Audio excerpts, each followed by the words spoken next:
YouTube rain सनाम पटुआ को सगुन दाराम नितो नोटिफिकेशन नोडे बन नेल दाड़े कना जहाँ दो sadhuramchand Murmu university of Jhargram खन 30/6/2025 तारीख हिलो मिटांग विज्ञप्ति उच्चन कदाई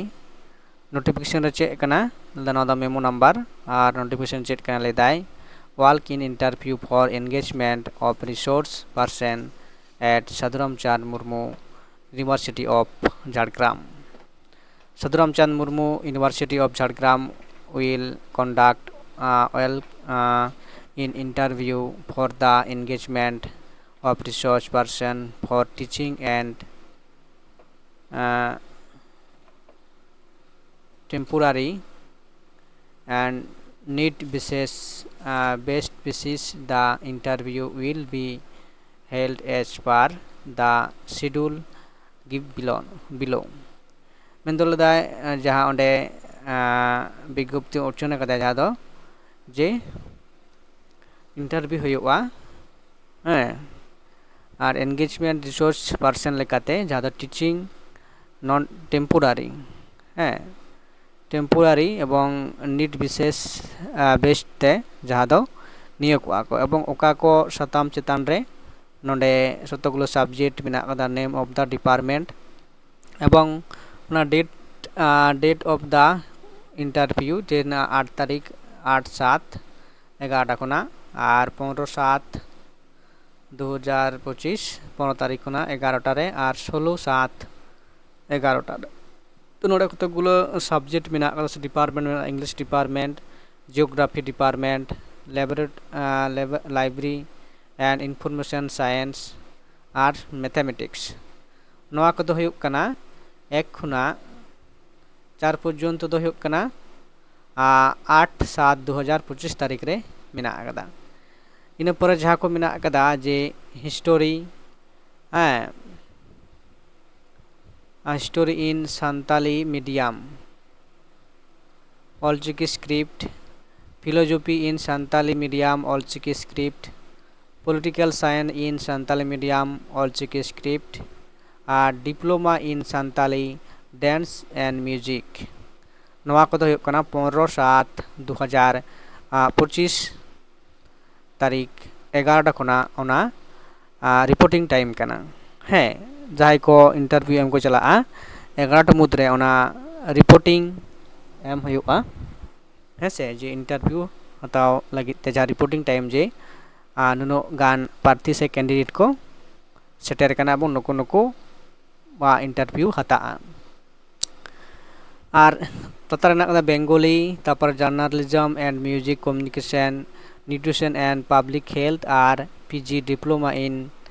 कुडमाली लैंग्वेज एंड कल्चरल तो 16/7/2025 ओना हो 11टा खुना गी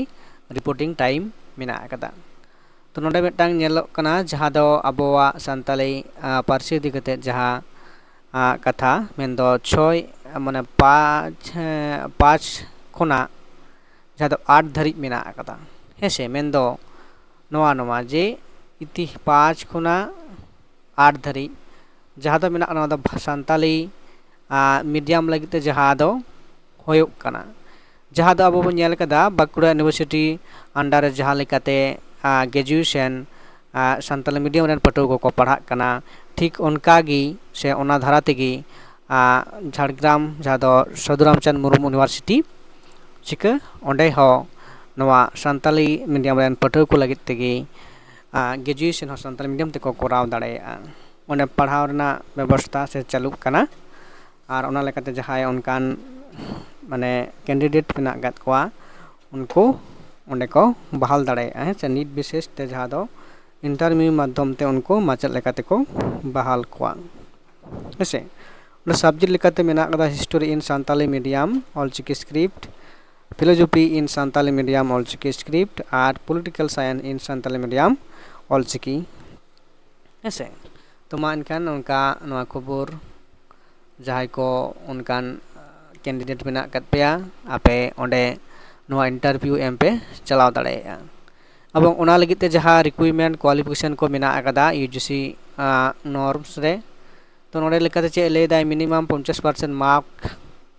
50% for SC/ST candidate. The postgraduate level or equivalent in the subject, relevant subject लेकाते ताहेन हुयुग तमा उना subject. The candidate must have cleared net एवं set pass दरकारोग कना.